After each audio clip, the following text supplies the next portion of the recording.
Halo semua, balik lagi di channel Toraokun. Sebelum pembahasannya dimulai, silahkan klik tombol subscribe dan aktifkan lonceng notifikasinya supaya kalian gak ketinggalan info dan teori terbaru seputar One Piece. Buat kalian yang mau informasi tambahan soal SBS atau databook, kalian bisa follow Instagram Toraokun. Di sana admin akan memposting soal SBS, databook, dan berbagai teori singkat. Sekarang lanjut ke pembahasan. Melanjutkan cerita dalam chapter yang lalu, channel Toraokun kali ini akan membahas kelanjutan dari chapter sebelumnya. Cerita dimulai dengan memperlihatkan Chopper Gaban yang bingung atas peristiwa yang terjadi beberapa waktu yang lalu. Seperti yang telah admin Toraokun bahas sebelumnya, tadinya Gaban sedang bertarung melawan seorang ksatria suci dari keluarga Marcus yang dipanggil oleh Somers. Namun di tengah duel mereka, tiba-tiba muncul lingkaran sihir di bawah kaki ksatria suci tersebut dan dia pun seketika langsung menghilang dari hadapan Gaban. Sang ksatria suci dari keluarga Marcus itu ditarik mundur oleh Im Sama untuk kembali ke Marijoice. Penjelasan lengkap mengapa ksatria suci itu ditarik mundur oleh Im Sama bisa kalian lihat pada video admin Toraokun sebelumnya. Singkatnya, Somers, Gillingham, dan Gunko adalah ksatria suci yang performanya paling menurun belakangan ini, sehingga Im Sama ingin mengetes kemampuan tiga ksatria suci tersebut. Apakah mereka bisa menyelesaikan misi di Pulau Elbaf ini tanpa bantuan dari yang lain atau tidak? Dengan ditarik mundurnya ksatria suci dari keluarga Marcus oleh Im Sama itu, maka saat ini jumlah ksatria suci di Elbaf sama seperti sebelumnya, hanya 3 orang yang terdiri dari Somers, Gillingham, dan Gunko. Gaban yang telah kehilangan musuh di hadapannya itu pun segera mencari ksatria suci yang lain. Di sana dia bertemu dengan Somers dan Gillingham yang sedang bertarung melawan Zoro dan Sanji. Gaban lalu mengintervensi pertarungan tersebut. Dia meminta Zoro dan Sanji untuk pergi melakukan hal yang lain, karena di tengah situasi seperti sekarang ini ada banyak hal yang perlu mereka lakukan. Gaban bilang biar dia saja yang akan menghadapi para musuh itu. Awalnya Zoro agak keberatan karena pria tua itu seolah mengganggu pertarungan mereka. Namun Sanji bilang sebenarnya memang ada berbagai hal lain yang perlu mereka lakukan pada situasi seperti ini daripada terus membuang-buang waktu melawan musuh yang bisa beregenerasi itu. Dengan Kenbushaku Haki, Sanji juga dapat merasakan Gaban memiliki kekuatan besar walau Sanji belum tahu identitas asli Gaban. Jadi ketika pria tua itu bilang akan mengambil alih pertarungan, Sanji paham pilihan yang bagus untuk menyerahkan dua musuh itu kepadanya. Sanji juga mengingatkan Zoro bahwa kesempatan untuk bertarung melawan ksatria suci pasti akan datang lagi. Untuk sekarang lebih baik fokus membantu teman-teman mereka atau mengecek keadaan Luffy yang dari tadi belum juga kunjung tiba. Zoro pun akhirnya setuju sehingga dia dan Sanji pergi dari sana. Dengan begitu, Gaban kini bertarung lagi melawan Somers dan Gillingham. Dalam pertarungan tersebut, dua ksatria suci itu sadar bahwa mereka tidak boleh terus bersama untuk melawan Chopper Gaban di sana. Salah satu dari mereka harus pergi dan kembali fokus pada misi utama, sebab misi di Pulau Elbaf ini sangat penting untuk diselesaikan. Somers dan Gillingham pun kemudian sama-sama melancarkan serangan kuat kepada Chopper Gaban. Memang Gaban bisa menahan serangan itu, tapi ada celah yang bisa dimanfaatkan oleh Gillingham untuk segera pergi dari sana, sehingga posisinya kini tersisa Gaban versus Somers lagi. Ksatria suci di Elbaf saat ini hanya 3 orang. Jika 2 orang melawan Chopper Gaban, maka misi di Elbaf tentu tidak akan bisa dibereskan. Jika misi ini gagal, maka Im Sama pasti akan marah dan akan mengeksekusi mereka bertiga. Jadi Gillingham pun harus fokus pada penculikan anak-anak raksasa bersama dengan Gunko, sedangkan Somers akan menahan Gaban sebisa mungkin. Somers tahu dia tidak akan bisa mengalahkan Chopper Gaban seorang diri, tapi setidaknya dia harus bisa menahan Gaban untuk sementara waktu. Setelah Gillingham pergi, Gaban pun di sana berkata dia akan menghabisi Somers karena Gaban tidak bisa memaafkan apa yang telah diperbuat oleh para ksatria suci di Elbaf. Mendengar itu pun membuat Somers agak sedikit cemas karena dia tahu sang tangan kiri Raja Bajak Laut itu memiliki kekuatan yang sangat luar biasa. Namun setelah cemas, ekspresi Somers berubah menjadi serius. Dia bilang apapun yang terjadi, dia akan mengerahkan seluruh kemampuan yang dia miliki untuk membawa kebanggaan kepada keluarga Shepherd. Keluarga Shepherd merupakan keluarga Somers sama seperti keluarga Gorosei Jupiter. Dia tentu akan berusaha semaksimal mungkin agar tidak mempermalukan nama besar dari keluarganya itu.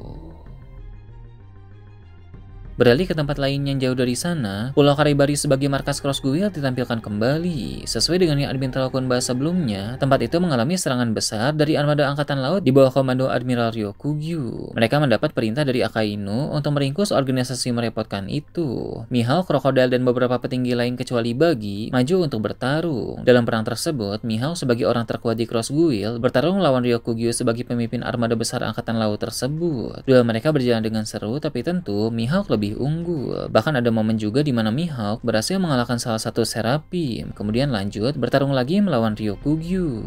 Ryokugyu memiliki kekuatan buah iblis logia hutan. Dia bisa menciptakan tumbuhan obat yang bisa menyembuhkan lukanya dengan cepat, sehingga membuat dia bisa terus-menerus bertarung melawan Mihawk meski sudah terluka berkali-kali. Karena beberapa waktu yang lalu Rocksteady merupakan kru Shanks menghubungi Mihawk untuk meminta bantuan, maka jelas bahwa Mihawk adalah salah satu aliansi terkuat Shanks. Di situasi ini, Mihawk pun akan bertarung dengan lebih serius agar bisa segera pergi ke Pulau Hachinosu untuk membantu bajak laut Akagami.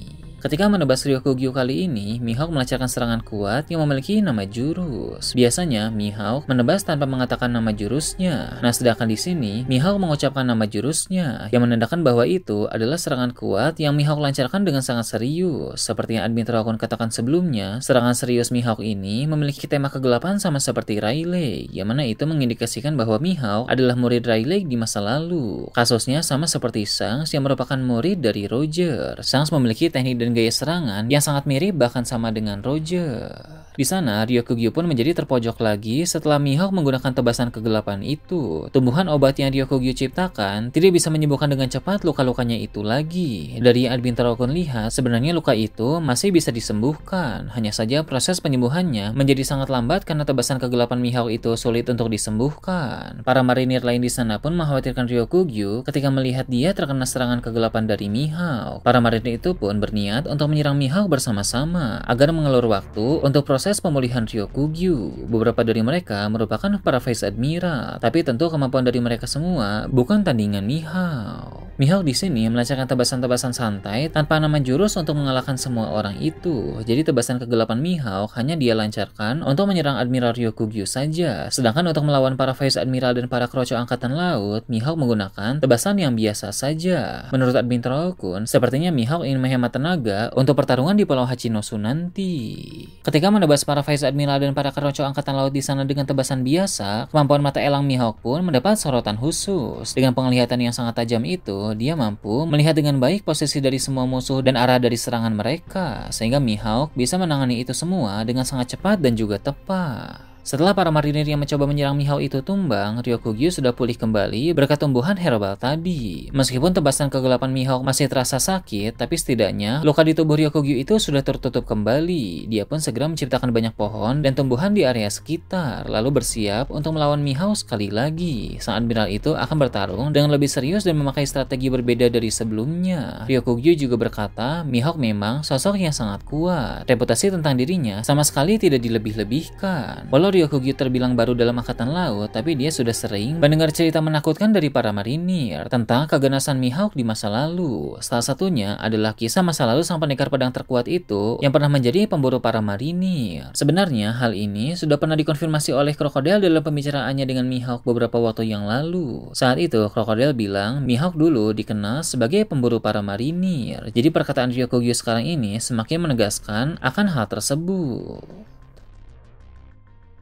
Berhubung masa lalu Mihawk disinggung, maka dia akan sedikit mengingat mengenai hal itu. Kilas balik singkat tentang Mihawk pun akhirnya mulai ditampilkan. Saat masih remaja, Mihawk sudah terlibat dalam banyak sekali pertarungan. Dia telah menantang banyak pendekar pedang kuat dan juga menerima tantangan dari berbagai macam orang. Namun salah satu sifat buruk yang Mihawk miliki adalah dia mudah bosan. Jadi ketika masih muda, dia sering mencari cara untuk mengatasi kebosanannya itu. Selain berduel melawan para pendekar pedang yang tangguh, cara lain yang Mihawk temukan untuk mengatasi kebosanannya adalah dengan memburu para marinir. Nah sekarang Admin Terokun semakin paham. Dari situlah Mihawk mulai dikenal sebagai pemburu para marinir. Ada juga panel-panel yang memperlihatkan perburuan Mihawk terhadap para marinir di masa lalu, di mana dia bertarung melawan banyak angkatan laut di era sebelumnya. Hal itu terus membuat bounty-nya mengalami peningkatan drastis dan namanya pun kian semakin melambung tinggi.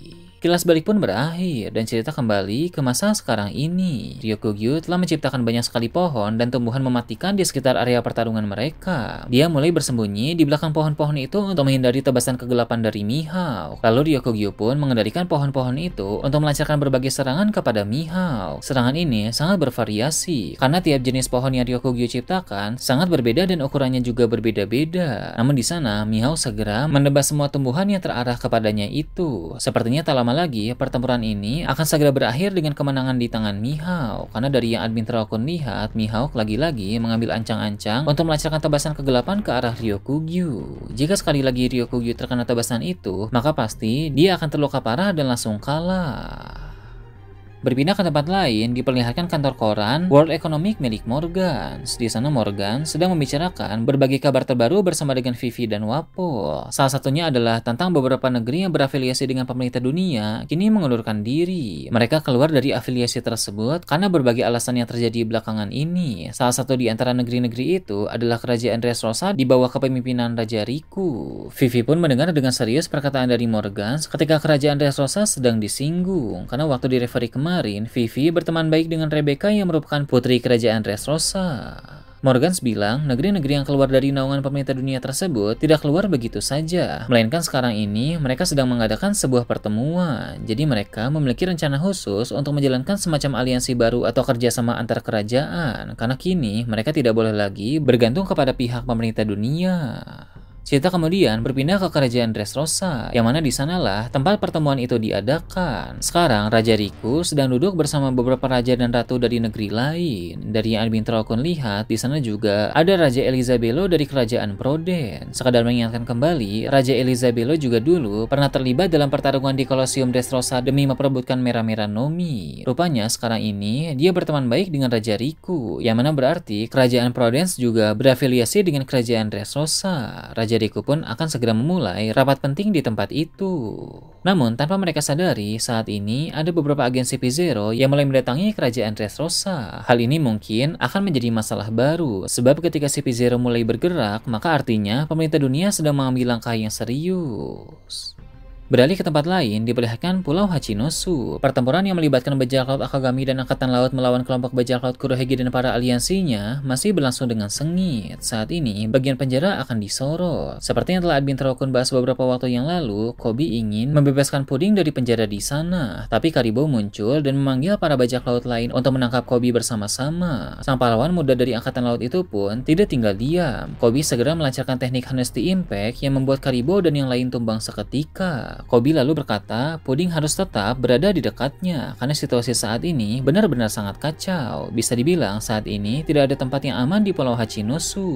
Di bagian pantai, ada pertarungan Garp dan Sengoku melawan para aliansi terkuat Kurohige termasuk Shiki. Dan di tengah pulau juga ada pertempuran antara Sans bersama para kru intinya melawan Kurohige dan para komandan Titan. Jadi mencari tempat yang aman di tengah situasi seperti ini memang sangat sulit. Koby harus benar-benar menjaga Puding dengan sangat baik, agar gadis itu tidak terluka dan bisa keluar dari Pulau Hachinosu dengan selamat.